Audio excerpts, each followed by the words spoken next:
Bueno, damos comienzo a un nuevo ciclo de Salud 10 Televisión. Hoy hemos tenido un programa muy interesante, hemos hablado de un tema como es la psicopedagogía con Laura Belcito y con Miriam Gianfró. Sí, empezamos con un nuevo micro de gimnasia especializada con Andrea Videla y el micro de nutrición de Marcela Bresa, como todos los programas de Salud 10. Y el doctor Calderaro, Juan Carlos Calderaro, que es traumatólogo, habló de algo muy interesante que realmente a mí también me sorprendió, que es la ozonoterapia. ¿Qué es lo que se puede tratar con la ozonoterapia? ¿De qué se trata? Y es muy interesante, así que préstenle atención.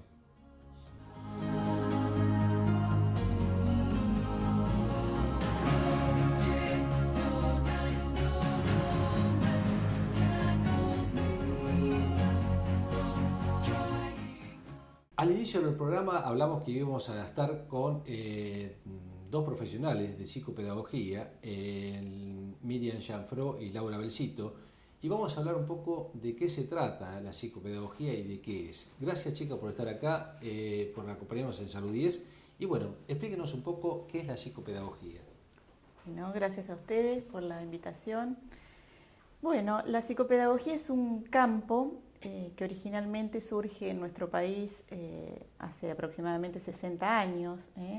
Tiene una trayectoria no demasiado extensa, digamos, como campo disciplinar. Y en principio fue una conjunción de lo psicológico y lo educativo. Pero conforme fue avanzando el desarrollo del conocimiento, se generó un campo disciplinar propio del psicopedagógico que está atravesado por varias disciplinas. Hoy en día la mirada está atravesada por la didáctica, por lo sociológico, pero lo que se puede sintetizar es que el objeto de estudio es el sujeto en situación de aprendizaje.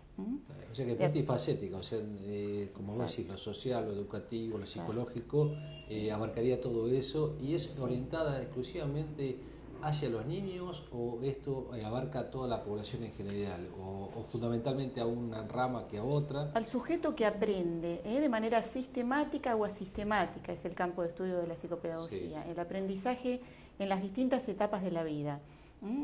Como psicopedagogos tenemos incumbencias para trabajar en cuestiones ligadas al aprender desde la infancia más temprana, desde los bebés que pueden advenir por ahí con alguna dificultad de desarrollo, siempre formando parte de equipos interdisciplinarios, hasta el aprendizaje en adultos mayores. Lo que pasa que popularmente es más conocida, la psicopedagogía está ligada, se la identifica mucho con la escolaridad y sobre todo primaria, en una primera etapa, ¿no es cierto? Se relacionó mucho con el llamado fracaso escolar en sus albores, la psicopedagogía. Sí, por alguno muchas veces cuando habla de psicopedagogía, la mayoría lo enfoca a la patología infantil, ¿no es cierto? Sí, porque generalmente por ahí ha sido el campo de más desarrollo durante muchos años.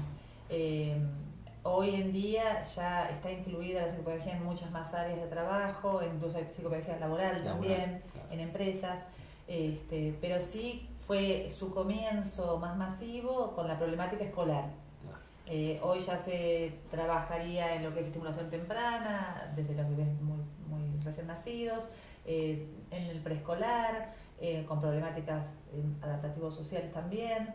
Y también lo he visto que en los chicos que van a la facultad o que tienen orientación vocacional, también ahí están la psicopedagogía. Son campos de trabajo. Y de hecho ya ahora en las universidades hay cada vez más equipos psicopedagógicos donde se trabaja en el fortalecimiento del estudiante para poder permanecer en el sistema educativo.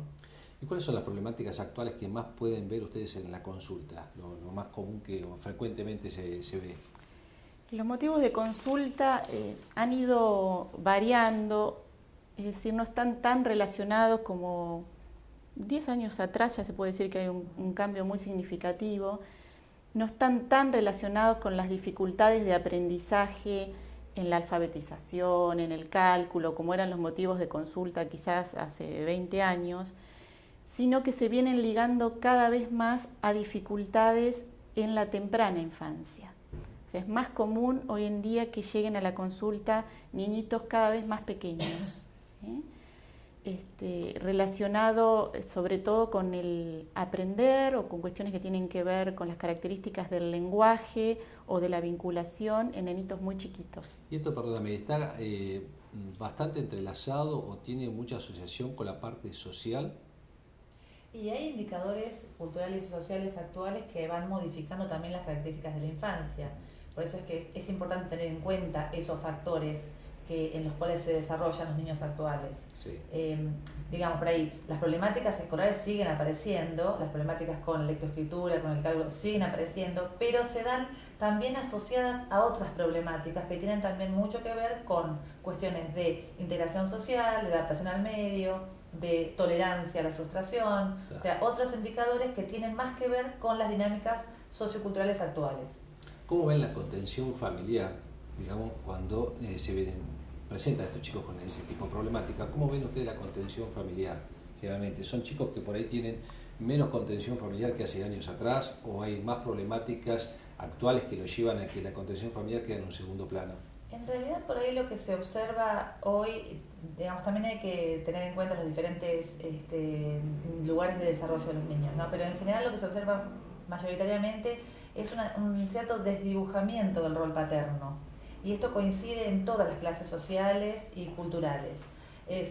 Cierto corrimiento del adulto de un rol formador en el niño. También tiene mucho que ver con la tecnología, el uso de tecnologías. Los chicos de hecho, aprenden de otra manera hoy. Exacto. Algunas cuestiones.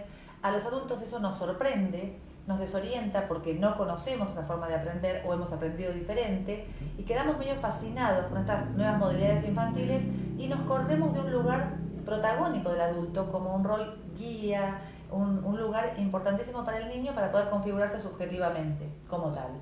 Está bien. Y les hago una última pregunta. ¿Los tratamientos psicopedagógicos son generalmente prolongados, son cortos o depende a veces de la patología o de la consulta que se hizo inicialmente? Dependen del motivo de consulta. Sí. Hay algunos que son más largos que otros y exacto. También del tipo de abordaje, de la problemática. Sí.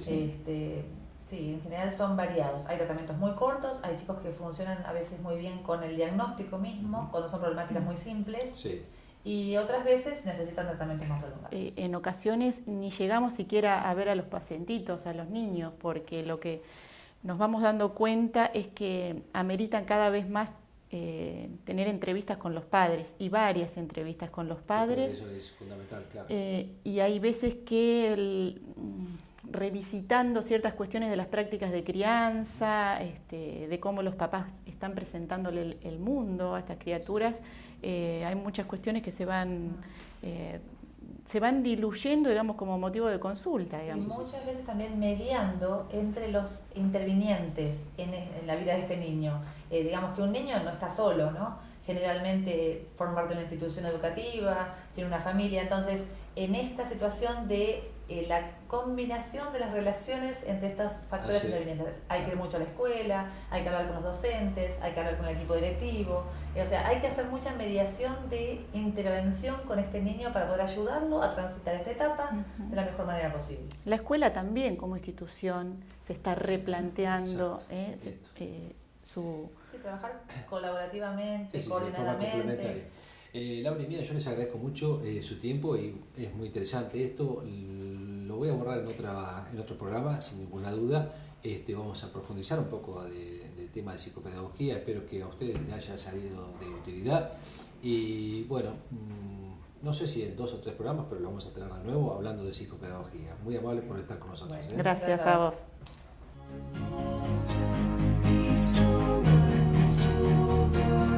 Hoy vamos a dar comienzo a un nuevo micro de gimnasia especializada con la profesora Andrea Videla, que hoy va a estar hablando de ejercicios a nivel abdominal. Hola, mi nombre es Andrea Videla y hoy vamos a comenzar con los micros de gimnasia para Salud 10. En este caso vamos a presentar el método hipopresivo, un tipo de gimnasia que está orientado para cualquier persona que tenga la necesidad de cambiar y mejorar su postura y su salud física. En este caso estamos con Inés, que nos va a ayudar a mostrar uno de los tantos ejercicios del método hipopresivo. El método hipopresivo también lo podemos llamar abdominales hipopresivos o gimnasia hipopresiva.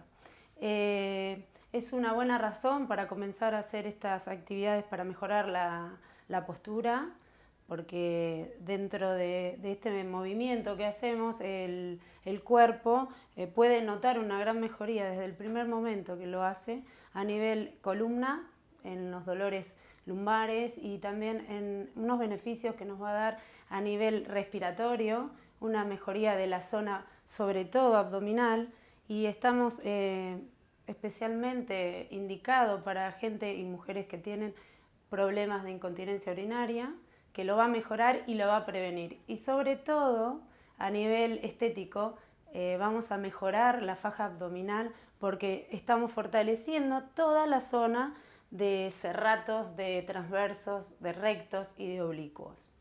Bueno, empezamos entonces ahora en uno de los tantos ejercicios de la posición tumbada boca arriba, que lo podemos hacer en el suelo, sobre una colchoneta, o en este caso estamos en una camilla. Así que le vamos a pedir a Inés que nos flexione un poquito las piernas. Vamos a despegar, a levantar la punta de los pies para empezar a activar y mejorar la zona del centro de las costillas. Bien, ahora le vamos a pedir a Inés que nos haga un estiramiento de la zona cervical con una retroversión del mentón hacia adelante y hacia abajo, y vamos a notar que ya nos está cambiando la posición de las costillas y nos está preparando para poder hacer aún mejor el método hipopresivo. El método hipopresivo consta intentamos que quite todo el aire y la presión abdominal y que entonces haga que todos los órganos de la zona abdominal suban como si fuese una succión, incluidos también otros órganos, y mejora la tensión de la zona abdominal, de los músculos abdominales. Además de estas posiciones donde tenemos la flexión de las piernas, del pie y del cuello, le vamos a agregar un estiramiento de la zona dorsal colocando los brazos en una semiflexión, una flexión de manos y una rotación interna de los hombros, ¿sí? Ya en esta posición nos está dando otro cambio de la zona de las costillas. Ahora le vamos a pedir a Inés que tome aire profundo por nariz y lo vaya soltando lentamente y más largo hasta la zona del abdomen. Lo repetimos 2 veces más, inspiramos, exhalamos, hacemos que el aire baje, que se mueva el abdomen hacia adentro, y lo vamos a hacer una última vez, inspirando, exhalo, largo todo el aire, quitando todo el aire como si estuviésemos en el vacío, en un vacío. Ahora le pedimos que no respire más y que abra las costillas todo lo que pueda. Ahí vamos a ver cómo se empieza a activar toda la zona del transverso y la zona de los serratos. Además, estamos haciendo que nuestra columna también estire en la parte dorsal y en la parte cervical. Volvemos a tomar aire, porque estamos trabajando en una apnea, estamos aguantando el aire y volvemos a soltarlo. Inhalamos. Volvemos a exhalar, profundo y largo, así estamos activando también los abdominales, y le pedimos una última vez que inhalemos, que soltemos todo el aire que pueda, así le quitamos al abdomen todo el aire, haga un stop y que pueda abrir otra vez las costillas todo lo que pueda. En esta posición le estamos activando la zona interna, el sistema simpático, para que trabaje internamente en el inconsciente, el músculo, y sobre todo que suba la zona del suelo pélvico. La última vez inhalamos y que no suelte el aire, dejamos que el aire salga por la boca y llegue hasta el abdomen. Otra vez, inhala, estamos permanentemente corrigiendo la posición de los brazos, exhalo, suelto todo el aire, todo el aire, todo el aire, nos queda una más, inhala, profundo. Exhala, buscamos que siga estirando toda la columna, todo el aire, hacemos un stop y volvemos a abrir las costillas, hacemos un hueco, hacemos que el ombligo entre y suba como en un ascensor y mantenga unos segundos esta posición de aguantar todo el aire y hacer que suba la presión. Muy bien, aflojamos y relajamos. Este sería uno de los ejercicios del método hipopresivo. En realidad tenemos unos 15 o 20 ejercicios y esta actividad demora unos 20 minutos. El método hipopresivo está indicado para cualquier persona, excepto algunas personas embarazadas o con problemas de una presión alta o de un paciente que recientemente se ha operado de la zona abdominal, estaría con tratamiento médico o con una consulta médica y siempre tendría que estar bajo las manos de un especialista o una persona, un licenciado o un profesor de educación física especializado en el método hipopresivo. Bueno, esto ha sido todo por hoy. Nos volveremos a encontrar la semana próxima con otro tipo de actividades para que puedan realizar. Gracias.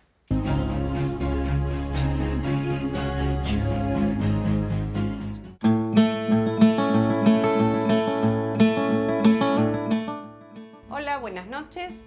Vamos a continuar en este programa viendo los últimos mensajes de nuestras guías alimentarias. ¿Se acuerdan que ya vimos hasta el sexto mensaje? Séptimo mensaje: consumir carnes quitándole la grasa visible y aumentar el consumo de pescado. ¿Qué quiere decir? ¿Yo puedo comer carne? Por supuesto. Porción, mi mano. Tratar de desgrasarla, de cocinarla sin grasas, de sacarle la grasa visible, de consumir carnes rojas y carnes blancas, hacer una buena distribución en la semana para tener el buen consumo y de estas grasas que son necesarias. Además, tratar de incorporar un huevo, se puede consumir perfectamente, hubo muchas controversias, huevo sí, huevo no. La clara de huevo, que es la proteína, es excelente, la mejor proteína de origen animal, así que no habría inconveniente. Con respecto a la yema, cuidamos como grasas, como calorías, pero se pueden consumir perfectamente. Y el hecho de cocinar es importante. Utilizar el horno, la parrilla, la plancha o todos los recipientes que vienen ahora con fondos muy protegidos, donde son ollas muy pesadas, donde la baja temperatura permite cocinar y dorar, o bien con recipientes de teflón, que son los más aptos y los aconsejables. Mensaje 8. Consumir legumbres, cereales, preferentemente integrales. Tenemos muy bajo consumo de legumbres, garbanzos, porotos, lentejas. Es excelente el consumo, dan mucha fibra, aportan mucha saciedad, salvo aquellos que tengan inconvenientes intestinales, divertículos o demás, que habría que limitar el consumo solo a las lentejas. Pero es excelente, dan mucha fibra, vienen con mucha practicidad también el hecho de las latas, o sea que es un buen alimento que podemos tener en la alacena y salvarnos de muchas situaciones límites. Por supuesto que si yo consumo papa, batata o mandioca, está permitido.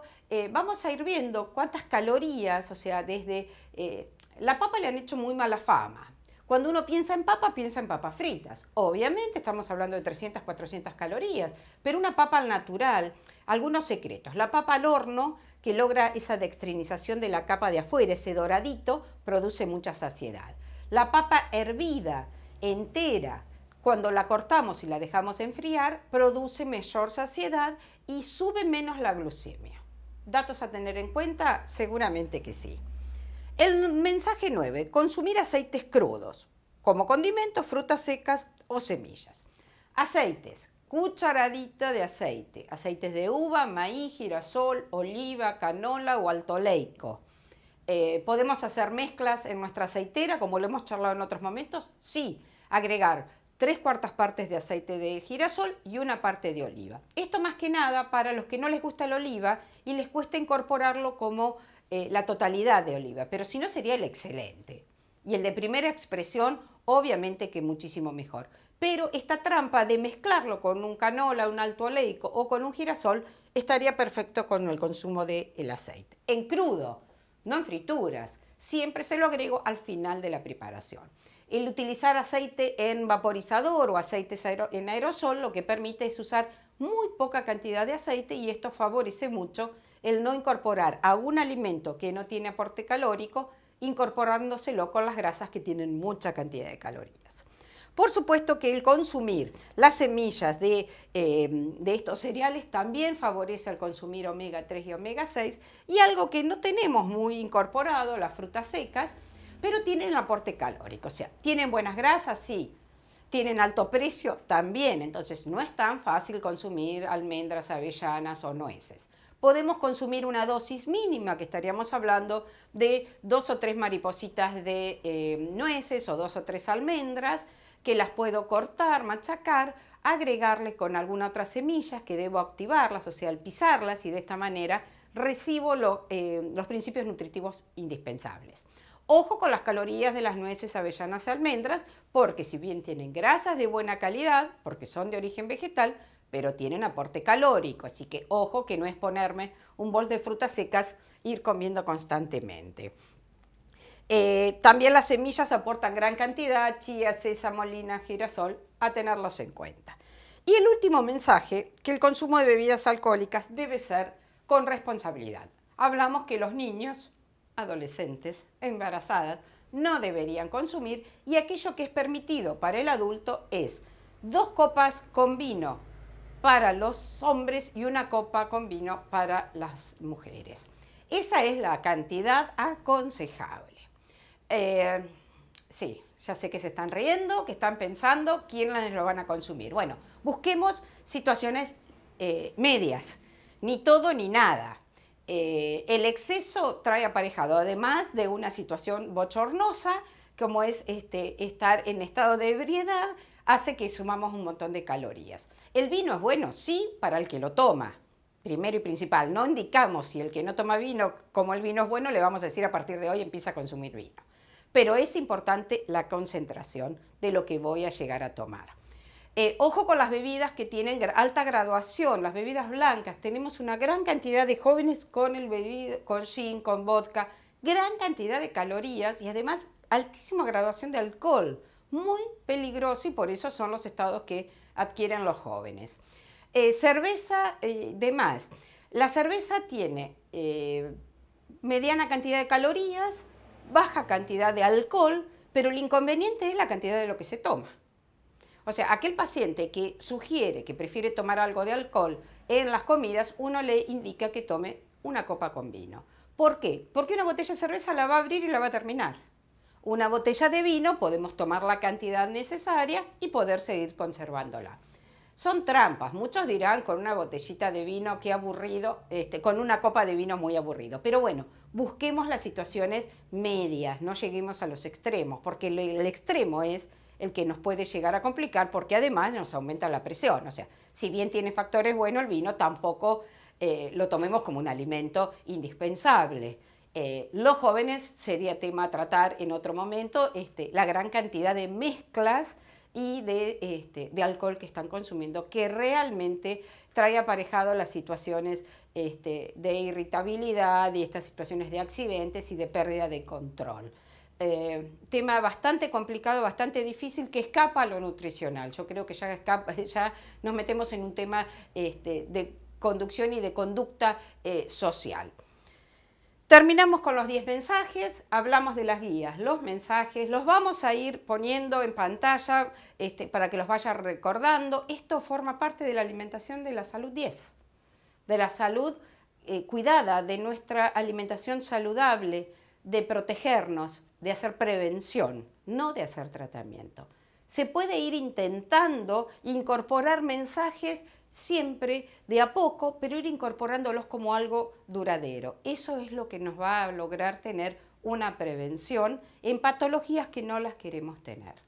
Seguimos en Salud 10 y bueno, por una mejor salud y esta Salud 10 que todos queremos. Gracias.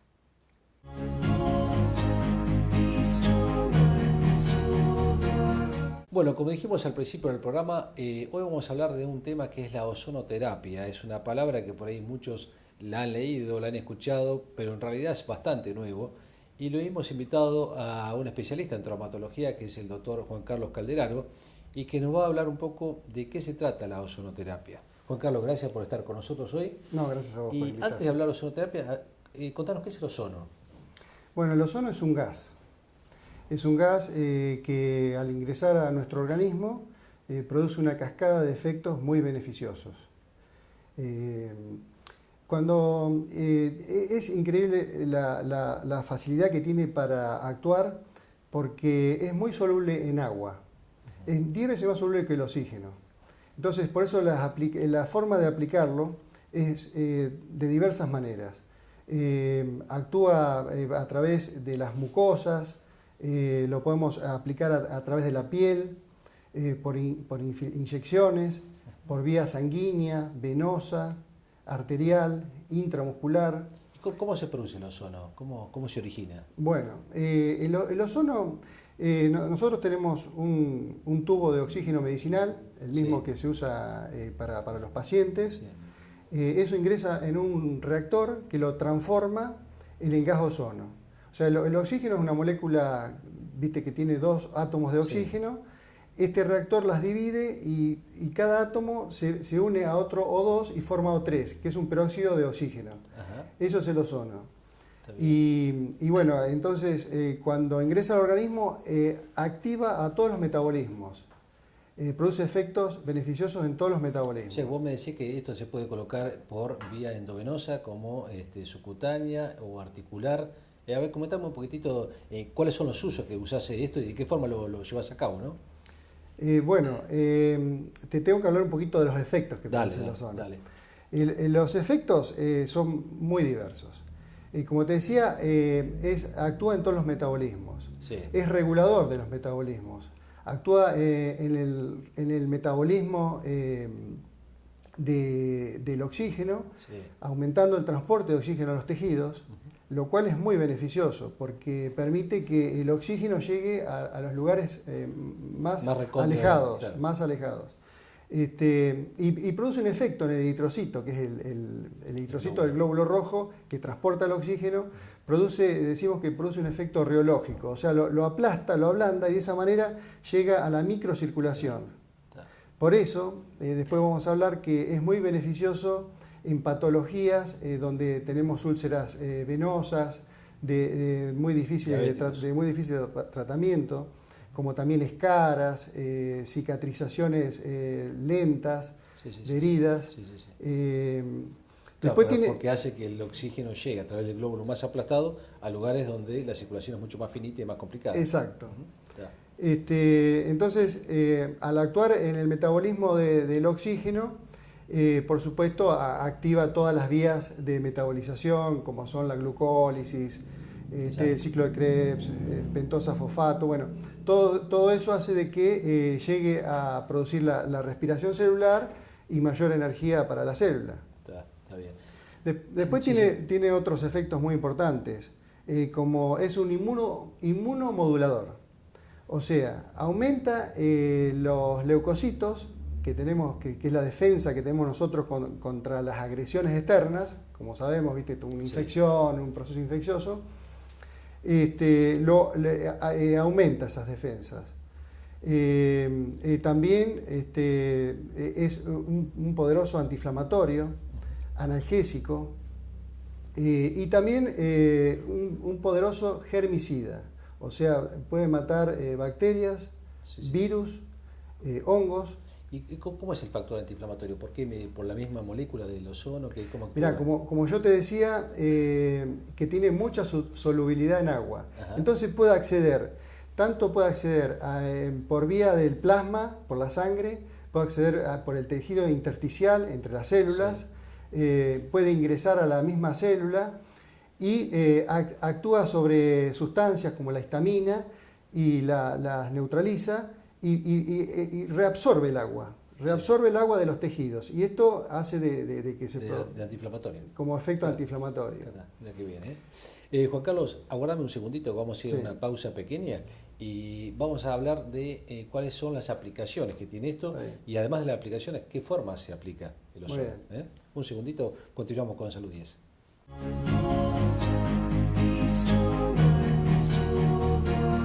Bueno, continuamos con esta charla que realmente es interesante y yo me estoy interiorizando de muchos temas que los desconocía sobre la ozonoterapia.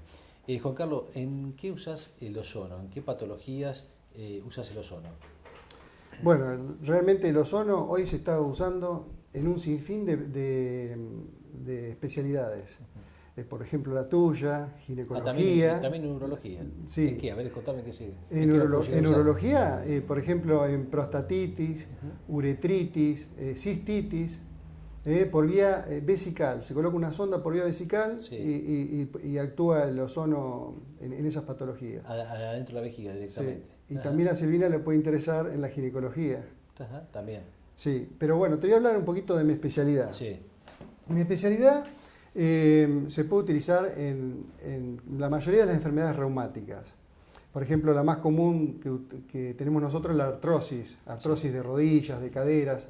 Bueno, en estas patologías se puede utilizar de varias maneras. Como yo te decía, se puede usar en forma local, se puede usar en forma intraarticular, también se usa como efecto autovacuna, o sea, se extrae sangre venosa y se la mezcla con ozonoterapia y se aplica como si fuera, se inocula, como si fuera una vacuna.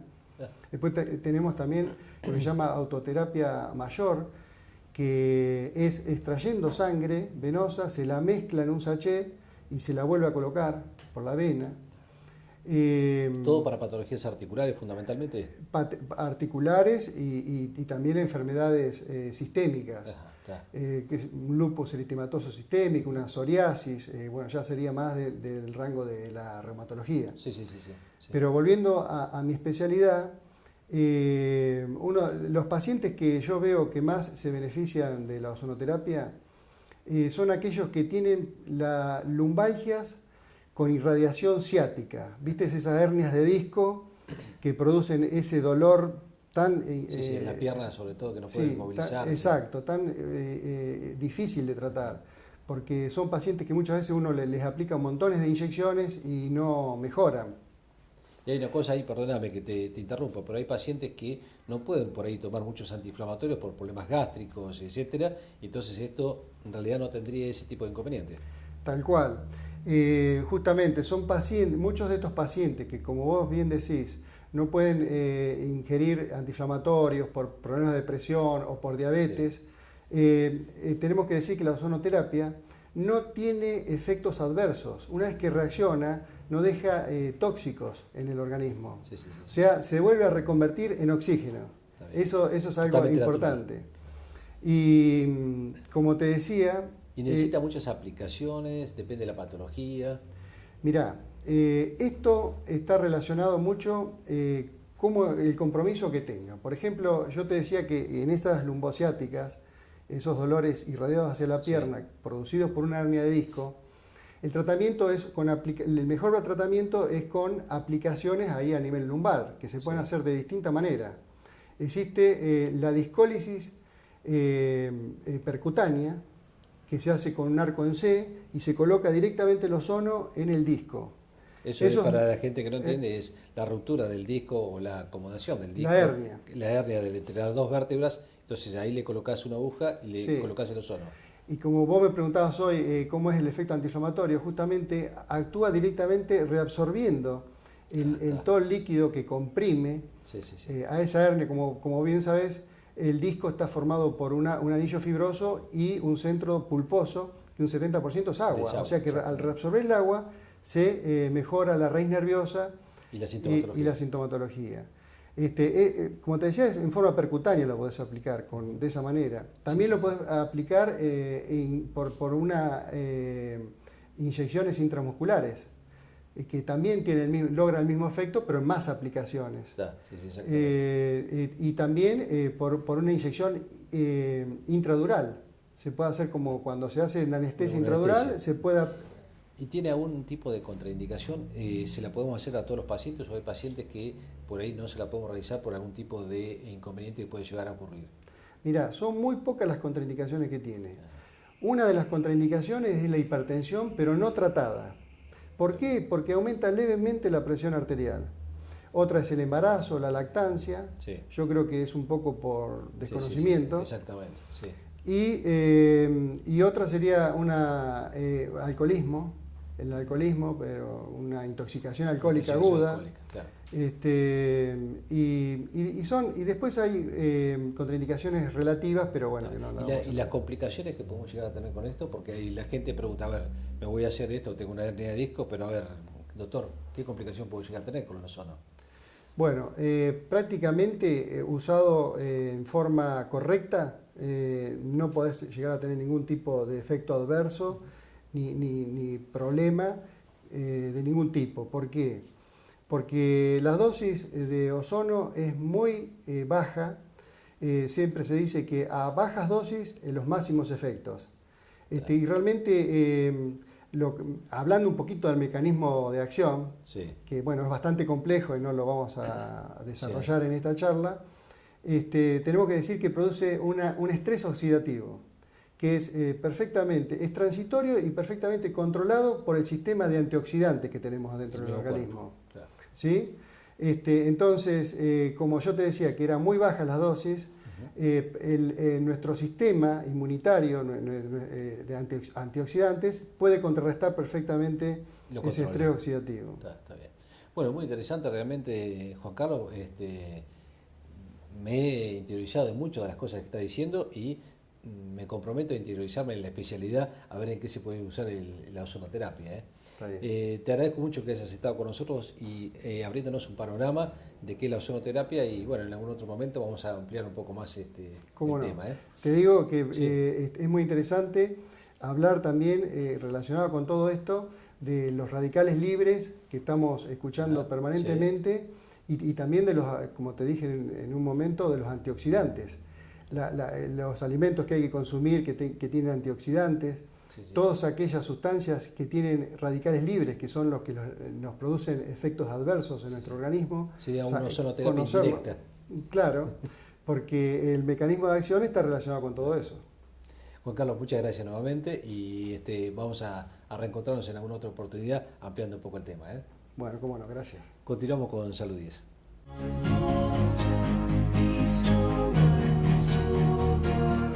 Damos por finalizado el programa de hoy. Estuvo muy interesante. Muy lindos temas, hablamos de psicopedagogía, hablamos de la ozonoterapia, algo realmente nuevo y moderno. El nuevo micro de gimnasia especializada, ¿le gustó? La verdad que muy interesante. Estuvo muy interesante y bueno, creo que día tras día va a traer más implementos para realizar actividades físicas, aquellos que somos un poco fiacas para hacer este tipo de actividades, ¿no? Con Andrea Videla, la profesora, y el micro de nutrición de Marcela Brescia. Bueno, los esperamos dentro de 7 días a las 21 horas los lunes en Salud 10 Televisión. Gracias por acompañarnos.